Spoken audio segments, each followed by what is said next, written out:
नाज़रीन, पीर हक खतीब का सामना हुआ है एक बहुत बड़े फ्रॉडिये से।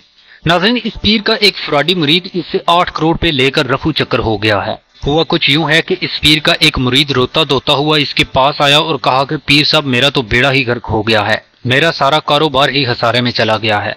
हक खतीब ने हाथ उठाकर इसके लिए दुआ की और वो मुरीद वापस चला गया। दोस्तों, कुछ दिनों के बाद वही मुरीद कीमती तोहफे लेकर हक खतीब पीर के पास आया और कहा कि जनाब, आपकी दुआ से अब बिजनेस बहुत अच्छा चल रहा है, लिहाजा आप ये नजराना कबूल करें।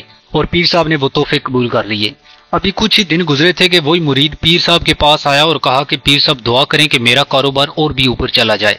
पीर साहब ने दुआ की, मुरीद फिर वापस चला गया। दोस्तों, चंद दिन के बाद वही मुरीद एक कीमती गाड़ी का तोहफा लेकर पीर साहब के पास आया और कहा कि पीर जी, आपकी दुआ से मेरा कारोबार तो उरूज पर चला गया है, लिहाजा ये गाड़ी मेरी तरफ से आपके लिए तोहफा है, आप इसे कबूल करें। तो पीर साहब ने खुशी खुशी तोहफा कबूल कर लिया। चंद दिन के बाद फिर वही मुरीद आया और कहा कि पीर साहब, दुआ करें कि मेरा बिजनेस और भी तरक्की करे, पैसा ही पैसा हो जाए। पीर साहब ने फिर दुआ की और मुरीद फिर वापस चला गया। नाज़रीन, अभी कुछ ही दिन गुजरे थे कि वही मुरीद 4 कीमती गाड़ियां लेकर हक खतीब पीर के आस्थाने पर आ गया और बड़े अदब के साथ पीर साहब से अर्ज की कि सरकार, आपकी दुआ से अब तो मेरा बिजनेस उरूज पर चला गया है, अब तो पैसा ही पैसा हो गया है, हर तरफ से पैसा ही पैसा आ रहा है, लिहाजा सरकार ये 4 गाड़ियों का छोटा सा तोहफा आप कबूल करें। यह सुनकर तो पीर साहब के दिल में हलचल ही मच गई और पीर हक खतीब के दिल में भी ये ख्वाहिश पैदा हुई कि क्यों ना मैं भी इस बिजनेस का हिस्सा बनूं। बस पीर साहब ने फिर अपनी इस ख्वाहिश का इजहार अपने इस मुरीद के साथ किया और मुरीद तो खुशी से झूम उठा।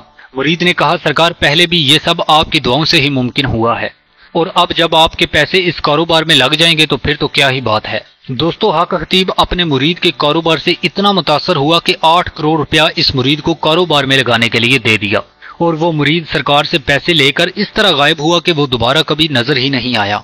पीर सरकार के लिए ये तो एक झटका था ही, लेकिन एक और झटका ये लगा कि वो फ्रॉडी मुरीद जो गाड़ियां तोहफे में देकर गया था वो सब की सब रेंट की थी, जिनमें ट्रैकर लगे हुए थे। कुछ दिन बाद उन गाड़ियों के मालिक आए और वो पीर साहब से गाड़ियां भी ले गए और पीर साहब फिर देखते ही रह गए।